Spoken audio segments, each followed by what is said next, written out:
오늘 우리가 함께 볼 말씀은 구약성경 민수기 12장 3절의 말씀입니다. 구약성경 215쪽 215페이지 전후 민수기 12장 3절 짧은 한 구절의 말씀을 저와 여러분들이 한 목소리로 보도록 하겠습니다. 이 사람 모세는 온유함이 지면의 모든 사람보다 더하더라. 할렐루야. 오늘 또 저와 여러분의 가정, 자녀 그리고 하는 모든 일들마다 하나님의 돕는 손길로 함께 하시길 주님의 이름으로 축복합니다. 그리고 부득이하게 또 가정에서 있는 곳에서 영상으로 예배드리고 있는 우리 성도들에게도 같은 은혜가 함께 하시기 바랍니다. 요즘 우리 아이들이 손에서 핸드폰을 거의 놓지 않지요. 핸드폰 가지고 뭐 하는가 보면은 친구들하고 SNS, 카톡이나 인스타그램 이런 걸 가지고 이제 또 열심히 수다를 떨어요. 또 핸드폰으로 뭘 하나 보면은 주로 하는 게 게임입니다. 게임. 그런데 그 게임에는 주로 싸우는 게임들이 많은데 그 게임 안에 채광 무기라는 게 있더라고요. 아이들 말로 이 채광 무기의 아이템을 얻는다, 이걸 득템한다 그러더라고요. 이 채광 무기를 득템하면 어떤 적의 공격을 다 막아낼 수 있고 어떤 적도 다 물리칠 수가 있는 아주 강력한 무기를 채광 무기라고 합니다. 예를 들면 저나 여러분들에게는 좀 생소한 용어일 수도 있는데 채광 무기가 어떤 게 있나 살펴봤더니 둠 시리즈의 BFG 9000, 하프라이프의 슈퍼 중력건, 또 게덴푸드의 포톤 디제스터, 그리고 라체인 클라프의 채광 무기가 NYNO라는 것들이 있다고 그래요. 저도 뭐가 뭔지 몰라요. 그런데 여러분, 아이들의 게임에만 채광 무기가 있는 것이 아닙니다. 우리 인생에도 채광 무기라는 것이 있습니다. 어떤 사람에게는 그 채광 무기가 돈인 사람이 있습니다. 돈을 채광 무기로 쓰는 사람이 있습니다. 어떤 사람에게는 권력이 채광 무기라고 생각되어져서 그 권력을 잡기 위해서는 수단 방법을 가리지를 않습니다. 실제로 모든 리더들이 꼭 읽어야 되는 필독서 중에 하나라고 하는 게 마키아벨리라는 사람이 쓴 군주론이라는 책이에요. 군주는 어떻게 해야 되는가? 그 책에 보면 사람을 지배하는 방법이 사랑과 겸손과 덕이 아니라는 거예요. 그런 걸 가지고는 이끌어갈 수 없다는 거예요. 그 책에 의하면 힘과 권력만이 사람들을 이끌어갈 수 있고 이 힘과 권력에 의해서 역사는 지배되어진다고 주장을 하고 있습니다. 그런데 우리의 구주 되시는 예수 그리스도의 가르침은 다릅니다. 예수님의 가르침에는 항상 역설이 있죠. 패러독스라고 그러지요. 역설이 있어요. 예를 들면 높아지고자 하는 자는 어떻게 해야 된다? 낮아져야 된다. 목숨을 얻고자 하는 자는 잃어야 되고 목숨을 잃고자 하는 자는 오히려 목숨을 얻게 된다. 그리고 하나 더 있습니다. 온유한 자에게는 복이 있나니 온유한 자가 뭘 차지한다? 땅을 차지한다. 땅을 기업으로 얻는다 라고 말하고 있습니다. 그렇습니다. 성경의 가르침은 부드러움이 강함을 이기는 것입니다. 부드러움이 강함을 이기는 것이 바로 역설입니다. 이 세상 나라는 힘과 권력에 의해서 지배될 수 있을지 모르지만 하나님의 나라는 섬김과 양보와 봉사와 헌신과 희생으로 이루어지는 것이 하나님의 나라인 것입니다. 저와 여러분들이 잘 아는 동화가 있지요. 어느 날 바람이 우쭐대면서 햇님을 찾아왔어요. 우리 누가 힘이 센지 한번 대결해 봅시다. 아니 어떻게 대결합니까? 그랬더니 바람이 저기 지나가는 나그네 있지 않습니까? 저 나그네 외투를 벗기는 쪽이 힘이 세다고 힘이 센 겁니다. 그래서 바람이 우쭐대면서 내가 먼저 한번 벗겨보겠습니다. 그래서 이 나그네한테 바람을 싹 불었어요. 나그네가 어이구 갑자기 날씨가 이렇게 바람이 불지? 그래서 이 코트를 딱 움켜쥐는 거예요. 바람이 이거 봐라. 그러면서 더 세게 싹 불었더니 어이구 더 꽉 움켜져요. 벗길 수 있어요? 없어요? 못 벗겼어요. 이제 나가 떨어진 다음에 햇님이 나왔어요. 별로 한 것도 없어요. 나그네한테 햇볕을 따뜻하게 찌워줬어요. 아이고 날씨가 변덕도 심하네. 갑자기 이렇게 더워지다니 스스로 알아가지고 코트를 다 벗어버렸어요. 여러분 이 부드러움, 이 따스함, 저는 그것을 온유라고 표현합니다. 제가 볼 때 성경이 가르쳐주는 인생의 최강 무기는 온유라고 생각합니다. 예수님도 마태복음 11장 29절에서 자기 자신을 이렇게 소개합니다. 나는 어떻다고요? 마음이 온유하고 겸손하니. 예수님이 자기를 온유한 자다라고 소개하고 있습니다. 우리가 잘 아는 사랑장이라고 말하는 고린도전서 13장에도 사랑에 대한 설명이 나오지요. 그중에 특별히 13장 4절에 보면 사랑은 오래 참고, 그 다음 뭐라고 되어 있어요? 사랑은 온유하다. 사랑은 온유한 거예요. 거친 거, 무례한 거, 그건 사랑하는 게 아닙니다. 성령의 9가지 열매도 잘 아실 겁니다. 성령의 9가지 열매에도 온유가 나옵니다. 사랑과 희락과 화평과 자비와 인내와 양선과 충성과 온유와 절제니 그랬어요. 이런 식으로 개역개정 성경을 기준으로 찾아보면 성경에 온유라고 하는 단어가 37번이나 나오고 있습니다. 살다 보면 화날 일이 왜 없겠습니까? 살다 보면 다투게 될 일이 왜 없겠습니까? 그러나 성경은 그럴 때마다 우리가 어떻게 그 화날 일, 싸워야 될 일을 어떻게 대처해야 될지를 가르쳐주고 있습니다. 디도서 3장 2절에 나옵니다. 같이 한번 읽어보겠습니다. 아무도 비방하지 말며 다투지 말며 관용하며 범사의 온유함을 모든 사람에게 나타낼 것을 기억하게 하라. 범사의 모든 사람에게 뭘 나타내라고요? 온유함을 나타내라. 이것이 성경의 가르침입니다. 그 범사의 온유함을 가장 잘 나타낸 사람 중에 한 명이 바로 모세입니다. 오늘 우리가 읽은 본문 말씀을 통해서 성경은 모세에 대해서 이렇게 설명합니다. 민수기 12장 3절입니다. 이 사람 모세는 온유함이 지면의 모든 사람보다 더하더라.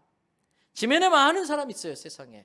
그중에 온유한 사람이 없겠습니까? 온유한 사람이 많이 있는데 모세는 그 모든 온유한 사람보다 더 온유하더라. 더하더라. 이 이야기를 듣게 된 연유가 있지요. 이 이야기의 배경은 잘 아실 겁니다. 모세의 첫 번째 부인 십보라가 죽었습니다. 모세가 재혼을 합니다. 그때 고른 상대 여자가 고대 이디오피아 거민 중에 하나였던 구스 여자였습니다. 구스 여자는 아프리카 여자입니다. 당연히 이스라엘 민족이 아니고요. 아프리카 여자이니까 얼굴 색깔이 어떻겠어요? 까만 흑인 여자였습니다. 모세의 누나 미리암과 그의 형인 이스라엘의 초대 대제사장을 지낸 아론이 모세의 그 결정을 강력히 반대하면서 비난합니다. 지도자인 모세가 할 일이 아니다. 지도자인 모세가 이방 여자와 결혼해서 이스라엘의 그 정통성을 더럽힌다고 막 비난합니다. 그러면서 오늘 본문 2절을 보십시오. 미리암과 아론이 뭐라 그러느냐? 하나님이 모세하고만 말하였느냐? 하나님이 모세하고만 말했느냐? 우리와도 말씀하지 않으셨느냐? 자기들에게도 하나님이 말씀했다는 거예요. 쉽게 말하면 니나 내나. 그런데 이때 모세가 아론과 미리암에게 아무 말을 하지 않습니다. 화를 내지도 않습니다. 감히 나한테 내가 어떤 사람인데 자기를 내세우지도 않습니다. 다투지 않고 끝까지 온유함으로 그 형과 누나를 대합니다. 여러분, 이 사람 모세는 온유함이 진면의 모든 사람보다 더하더라. 이걸 NIV 영어 성경 버전으로 보니까 모세 was a very humble man 그랬어요. 모세 was a very humble man. humble man이라고 하는 것은, 이 humble이라는 단어는 지극히 겸손하다, 부드럽다, 자기를 낮춘다, 온유하다, 그런 의미를 담고 있어요. 모세는 그렇게 자기를 비난하고 공격하고 자기 리더십에 대항하는 사람들에 대해서 지극히 낮은 자세로 지극히 겸손하게 온유함으로 그들을 대했어요.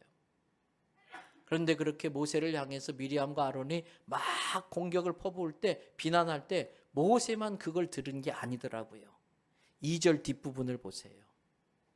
거기에 뭐라고 되어 있느냐? 여호와께서 이 말을 들으셨다. 누가 들으셨다? 하나님이 다 듣고 계셨어요. 그리고 하나님이 미리암과 아론을 부릅니다. 그리고 말씀하세요. 그게 6절부터 8절에 나옵니다. 6절을 보세요. 하나님이 미리암과 아론에게 말씀하시되 얘들아 너희 두 사람 내 말 좀 들어라. 너희들 말대로 너희 중에 선지자도 있다. 그런데 그 선지자들에게 내가 환상으로 나를 알려주고 꿈으로 그들에게 말하기도 하기는 했다. 7절 그러나 내 종 모세와는 비교가 안 된다. 급이 다르다. 내 온 집에 충성한 모세에게는 8절 내가 그와 직접 대면하여 말을 하고 너희들이 선지자들에게 말했던 것처럼 꿈이나 환상으로 은밀하게 말하지 않고 내가 직접 대면해서 내 할 말을 그에게 주고 있다. 또 하나님을 보면은 다 죽는 그 상황에 모세만큼은 내 형상을 직접 보고 있는 그러한 모세인데 너희가 감히 누구? 내 종, my servant, 내 종 모세를 비방하느냐? 책망하세요. 여러분, 그런 모세를 아론이나 미리암이 그렇게 비방할 수 있었던 이유가 뭔지 아십니까? 아론과 미리암에게는 모세가 동생입니다. 어쩌면 미리암이 어버서 모세를 키웠을지도 모르겠어요. 그리고 아론도 나름 초대 대제사장입니다. 미리암도 선지자, 여자 선지자 중에 한 명이었습니다. 그래서 하나님이 우리에게도 말씀하지 않았느냐라고 말했던 것입니다. 그러나 아닙니다. 겸손은 자기보다 어린 모세를 하나님이 쓰시는 특별한 종으로 인정하고 존중할 줄 아는 게 겸손입니다. 그래서 이 겸손은 아랫사람이 하는 게 아니라 윗사람이 하는 것입니다. 아랫사람이 윗사람에게 온유하게 말하고 겸손하게 말하고 이건 겸손이 아니라 도리입니다. 겸손은 갑이 할 수 있는 것입니다. 을은 겸손할 수 없어요. 을은 도리만 다 할 뿐입니다. 겸손은 윗사람이 아랫사람을 존중해주고 온유하게 대해주는 것이 겸손인 것입니다. 아론과 미리암이 모세에 대해서 그렇게 비방할 수 있었던 것은 어느새 아론과 미리암의 마음속에 교만이 생겼기 때문입니다. 니나 내나 우리에게도 말씀하지 않느냐. 그러면서 자기들의 기준으로 모세를 막 판단합니다. 하나님은 모든 얼굴이 검은 여자나 하얀 여자나 동양인이나 서양인이나 다 사랑하시고 다 하나님의 자녀로 아는데 미리암과 아론은 자기들의 기준을 가지고 모세 보고 틀렸다. 그 얼굴 검은 여자랑 결혼하면 안 된다. 비난하는 것입니다. 자기가 옳고 너는 틀렸다. 이게 교만입니다. 하나님은 교만한 자를 아주 싫어하십니다. 잠언 16장 5절을 보세요. 무릇 마음이 교만한 자를 여호와는 뭐 하신다? 미워하신다. 야고보서 4장 6절에 보세요. 그러므로 일렀으되 하나님이 누구를 물리치신다? 교만한 자를 물리치시고 겸손한 자에게는 은혜를 주신다라고 말했습니다. 어느새 교만해져서 하나님의 종을 자기들의 나름대로 판단하고 정죄하고 비난하는 그 미리암과 아론을 하나님이 책망하십니다. 오늘 본문 9절을 보시기 바랍니다. 책망으로 끝나지 않았습니다. 여호와께서 그들을 향하여 진노하시고 어떻게 하셨다? 떠나셨다. 하나님이 진노하시니까 어떤 일이 벌어지는가? 10절을 계속해서 보십시오. 구름이 장막 위에서 떠나갔고 미리암은 뭐에 걸렸어요? 나병에 걸려 그의 온몸이 뭐와 같더라? 눈과 같이 휘어졌더라. 아론이 미리암을 본즉 나병에 걸렸는지라. 무슨 뜻일까요? 하나님께서 미리암에게 이렇게 말하는 겁니다. 미리암아, 네 피부는 갈색이라 그 말이지? 그래서 네 피부가 저 구스 여자보다도 훨씬 더 하얗다 그 말이지? 네가 더 하얗다고 더 잘난 줄 알고 네가 하얗다고 더 좋은 줄 알고 그 하얀 걸 너의 의로운 것으로 네가 생각하는가 보구나. 그러면 좋다. 그렇게 좋아하는 하얀 피부 실컷 가져봐라. 그리고 한센시병이 걸려서 온 피부를 눈처럼 하얗게 만들어준 거예요.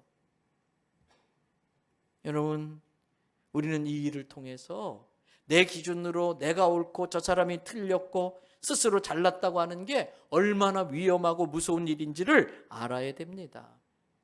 우리가 온유하지 못하는 결정적인 이유는 내가 남보다 더 우월하고 내가 남보다 더 똑똑하고 내가 남보다 더 잘났고 내가 항상 옳다고 하는 그 교만 때문에 그런 겁니다. 교만이 남을 무시하게 만듭니다. 교만이 남을 비난하고 정죄하게 만듭니다. 그런데 하나님은 그런 교만을 절대 용납하지 않으십니다. 다행히 아론은 바로 자기의 교만을 깨달았습니다. 그리고 바로 회개합니다. 오늘 본문 민수기 12장 11절 12절을 보세요. 아론이 이에 모세에게 이르되 슬프도다 내 주여. 모세 보고 우쭈쭈 내 동생 했던 그 아론이 모세를 향해 내 주여 납작 엎드립니다. 우리가 어리석은 일을 하여 죄를 지었으나, 교만이 죄라는 걸 알았어요. 하나님이 저를 자기 기준으로 보고서 비난하고 판단한 것들이 죄라는 걸 알았어요. 그걸 바로 회개하면서 청하건대, 말씀 띄워놔 주실까요? 11절 말씀 계속해서 청하건대 그랬어요. 겸손한 자만이 부탁할 수 있어요. 누군가에게 부탁한 것을 자존심 상한다고 생각하지 마셔야 돼요. 기도 부탁을 하고요, 자기의 어려움과 치부를 내놓고 함께 기도를 부탁해야 돼요. 아론은 모세의 동생에게 가서 간절히 부탁을 합니다. 그 벌을 우리에게 돌리지 마옵소서. 그리고 12절, 만약에 모세가 용서 안 했다면 살이 반이나 썩어서 모태로부터 사생아가 태어나는 것처럼 그렇게 되지 않게 해달라고 간절히 부탁합니다. 따라하십시다. 회개가 살 길이다. 겸손의 시작은 회개부터 되는 겁니다. 회개가 겸손의 시작입니다. 이런 형에게 모세는 어떻게 대합니까? 형, 이제 알았어? 똑똑히 봐.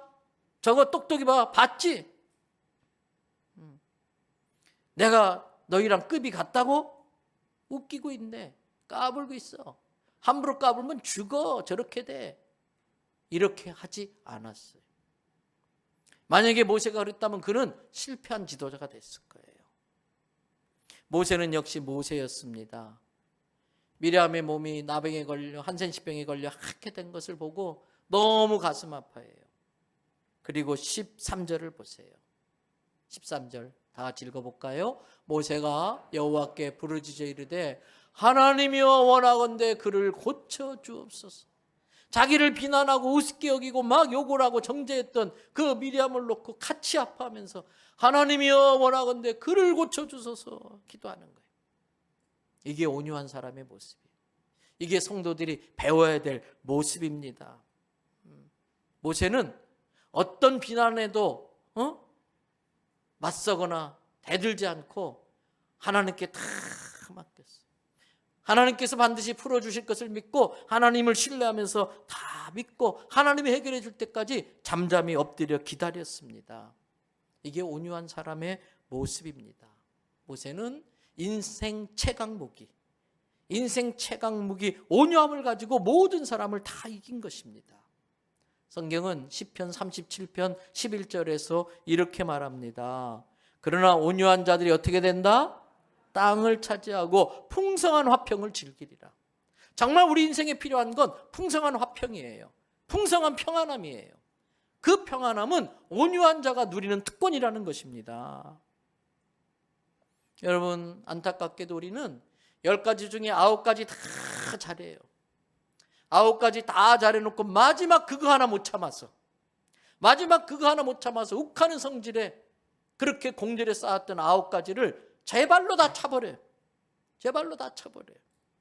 그리고 나서 후회하지요. 땅을 치면서 그때 내가 조금만 더 참을 걸, 그때 내가 입 다물고 있을 걸, 그때 내가 대꾸하지 말 걸. 이렇게 후회하는 경우가 누구나 한 번쯤은 있었을 겁니다. 아닙니다. 진화론의 생태 원리는 약육강식입니다. 강한 자가 약한 자를 잡아먹음으로써 이 생태계가 유지된다. 그런데 그 진화론의 그 생태론 그 주장이 맞았나요? 지금 한번 보세요. 아프리카에 사자, 호랑이 찾기가 어려워졌어요. 동물의 왕이라는 사자 찾기가 어려워졌어요.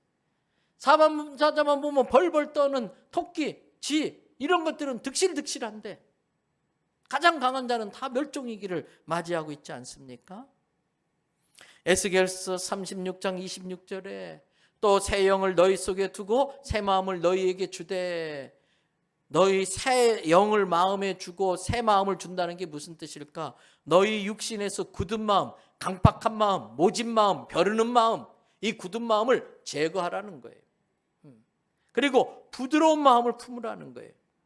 젠틀한, 험블한 마음, 온유하고 아주 부드러운 마음을 품으라는 겁니다. 여러분, 눈이 많이 왔을 때 산에 가보세요. 눈에 무게를 못 이겨서 부러진 가지들이 있어요. 어떤 가지들이 부러졌나 잘 보세요. 여러분, 부드러운 가지는 눈이 쌓이면 휘어요. 그래서 쌓인 눈의 무게를 다 털어버려요. 굳은 나뭇가지는 뻣뻣하게 버티고 있다가 나중에 무게를 못 이겨서 뚝 부러지고 말아요. 잘 아시는 중국의 유명한 사상가 노자가 있지요. 노자, 장자, 맹자 뭐 이렇게 말하잖아요. 이 노자의 스승이 상창입니다. 어느 날 상창이 임종을 맞이하게 됐다는 소리를 들은 노자는 득달같이 달려갑니다.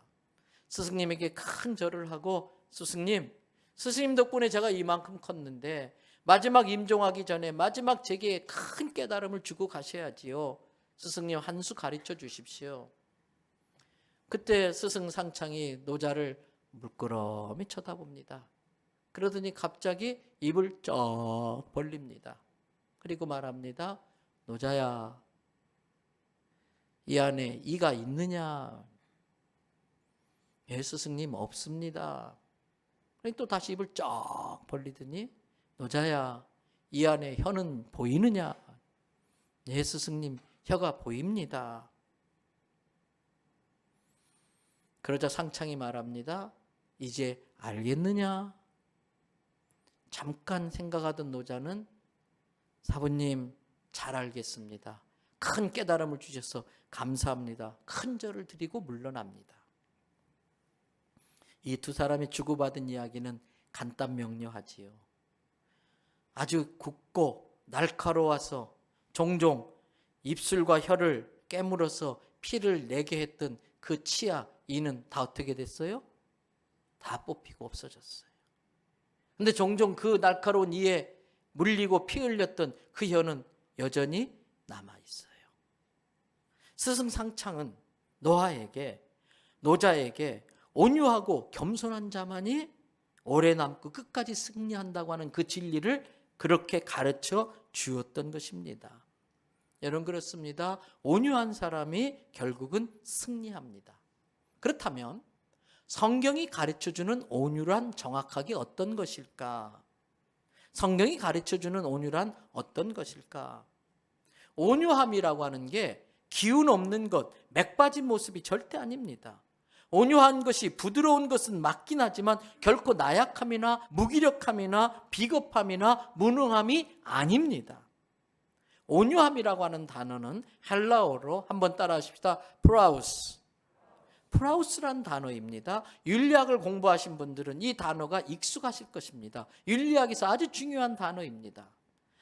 철학자 아리스토텔레스는 그의 윤리학에서 이 프라우스라는 온유함이라고 하는 단어를 이렇게 정의 내립니다. 잘 아시는 것처럼 아리스토텔레스는 철학에 있어서 또는 인생에 있어서 중요한 덕목을 규정할 때에 항상 중간을 이야기합니다.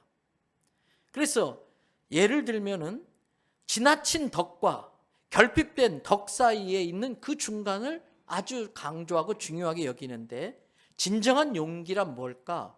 용기의 결여에서 나오는 비겁함과, 말로는 용기라고 하지만 지나친 것으로 인해서 무모함으로 나타나는 그것의 중간, 온유의 그 용기의 결여에서 나오는 비겁함과 용기라고 말하지만 무리하고 무모함으로 오는 그것에서부터의 그 중간이 진정한 용기다라고 말을 해요. 관용도 인색함과 낭비의 중간에 있는 게 관용이다, 이렇게 이야기를 해요. 인색해서도 관용이 아니고 너무 막 퍼줘도 관용이 아니고 그 중간이라는 거예요. 아리스토텔레스는 온유도 마찬가지 관점으로 설명을 합니다. 진정한 온유는 지나친 분노와 전혀 분노하지 못하는 무능력함의 중간에 있는 게 진정한 온유다라고 이야기를 해요. 그러면서 아리스토텔레스는 온유를 설명할 때에 진정한 온유는 옳은 일을 위해서, 옳은 사람을 위하여 옳은 순간에 적절한 시간 동안 분노하는 것이다. 진정한 온유는 옳은 일을 위해서, 옳은 사람을 위하여 옳은 시간에 적절한 타이밍, 적절한 시간만큼 분노하는 게 진정한 온유다. 탁월한 성경 주석가라고 하는 윌리엄 마클레이는 이 아리스토텔레스가 정의한 온유를 가지고 예수님이 산상보훈 팔복에서 말씀하셨던 마태복음 5장 5절, 온유한 자가 복이 있나니 땅을 기업으로 차지할 것이라는 이 말씀을 이렇게 풀어냅니다. 온유함이라고 하는 것은 분노할 때에 항상 분노해야 되고, 분노해서는 안 될 때에 결단코 분노하지 않는 자가 복이 있다 라고 이렇게 풀어요. 그래서 바클레이는 계속해서 이렇게 말합니다. 화를 내야 할 때는 언제고 화를 내지 말아야 될 때는 언젠가. 언제 화를 내고 언제 화를 내지 말아야 될까? 이걸 어떻게 분별합니까? 바클레이는 말합니다. 다른 나에게 가해지는 모욕이나 그러한 비난은 결코 화내지 않는 것이다. 나에 대해서 가해지는 모욕과 비난에 대해서는 결코 화내지 않는 것이다. 그러나 내 옆에 있는 누군가에게 억울하게 모함을 하고 모욕하고 그 사람을 괴롭히게 하는 것에 대해서는 때때로 화를 내는 것이 온유다. 이기적인 분노는 항상 죄악이 된다. 그러나 사심이 없는 분노는 세상을 타락하고 부패시키는 것을 막아내는 위대한 도덕적인 힘의 하나일 수 있다. 이기적인 분노는 죄악이지만 사심이 없는 분노는 이 세상을 더럽히고 부패하는 것을 막아내는 도덕적인 힘 중에 하나가 될 수 있는 게 온유라는 거예요. 결국 온유라고 하는 것은 통제되어지는 힘을 말합니다. 이러한 온유가 이렇게 관념적으로 정리되었지만 실제 우리 삶으로 어떻게 표현되어질 수 있는가? 온유한 사람의 가장 큰 특징이 있습니다. 온유한 사람으로 바뀌었을 때에 가장 먼저 나타나는 변화가 있습니다. 그것은 언어입니다. 언어의 부드러움이 생기기 시작합니다. 잠언 15장 4절을 보세요. 온순한 혀는 뭐다? 생명나무다. 패역한 혀는 마음을 상하게 한다. 내 말이 누군가에게 상처를 주는 것은 온유함이 아닙니다. 내 입에서 나가는 말이 온유한 말이면 그 사람에게 생명력을 부어주고 살만 나게 해주고 생명나무고 생명을 지닌 나무로 지니게 만드는 힘이 있습니다. 그러나 온유하지 못한 패역한 혀, 그 남을 깎아내리고 상처를 주고 그러한 패역한 혀는 마음에 상처를 준다는 거예요. 사도행전 2장에 보면 초대교회의 시작에 대한 내용이 나옵니다. 그때 초대교회 시작이 마가의 다락방에 모였던 120명에게 성령이 임함으로써 가능해집니다. 120명에게 성령이 임했을 때 나타난 가장 눈에 띄는 현상이 그 자리에 있었던 사람들이 방언을 하기 시작했다는 것입니다. 그래서 예수님의 제자들 대부분이 갈릴리 출신의 촌사람들이었지만 외국을 한 번도 나가본 적이 없는데도 유월절을 지키려고 외국에서 모여들어든 많은 유대인들에게, 외국인 유대인들에게, 외국인 신자들에게 그들이 그들 나라의 말로 막 복음을 전하는 것을 볼 수가 있어요. 이것에 준해요 볼 때에 성령님이 임하자 가장 먼저 사로잡은 건 그 사람의 혀입니다. 우리가 성령을 받았다고 할 때에 가장 먼저 사로잡혀야 될 것은 나의 혀입니다. 내 입에서 나오는 말이 성령에 의해서 컨트롤 되어져야 됩니다. 하나님의 말씀으로 필터링 걸러져야 됩니다. 왜 그래야 되느냐? 잠언 18장 21절에 그 이유가 있습니다. 사람의 죽고 사는 게 뭐에 달려있다? 혀의 권세에 달려있다. 내 말이 누군가를 죽이기도 하고 살립니다. 내 말이 내 인생을 망가뜨리기도 하고 인생을 살아나게도 만드는 겁니다. 때문에 우리 성도들은 하나님의 말씀으로 내 입의 말이 길들여져야 됩니다. 하나님 앞에 온유하지 못한 말은 자기도 죽이고 남도 죽입니다. 여러분, 좋은 차는 잘 달리는 차가 좋은 차입니다. 그런데 좋은 차에 브레이크가 고장나면 가장 위험한 차가 됩니다. 아무리 잘 다니는 좋은 차라도 브레이크가 고장나면 가장 위험한 차가 됩니다. 그래서 진짜 좋은 차는 제때의 브레이크가 잘 들어야 됩니다. 오늘 우리가 정말 성령을 받았다고 하고 예수님을 믿는다고 할 때, 예수님을 믿는 건 내 모든 문제를 맡기는 것도 믿는 거지만 예수님을 닮아가는 게 예수님을 믿는 거예요. 예수님을 제대로 믿는 사람은 예수님을 닮아가는데 그 중에 가장 중요한 성품 중에 하나가 온유함입니다. 이것이 내 인생의 최강 무기인 것입니다. 특별히 우리 경상도 지역에 사시는 분들은 이 온유한 말하는 것에 대해서 훈련이 필요하다고 생각합니다. 그래서 목소리 톤을 좀 톤 다운, 낮추셔야 됩니다. 전에 꽤 오래전에 서울에서 이사와서 우리 교회 새가족 등록하신 분이 계세요. 잘 마치고 사진을 찍으라는데 모 남자 중에서 버뜩 어디서 사진 찍게? 버뜩 어디서 사진 찍게? 갑자기 서울에 계신 성도님이 목사님 제가 뭐 잘못한 게 있나요? 혼나는 줄 아셨대요. 우리는 일상 언어였었는데 톤 다운 하셔야 돼요. 천천히 말하셔야 돼요.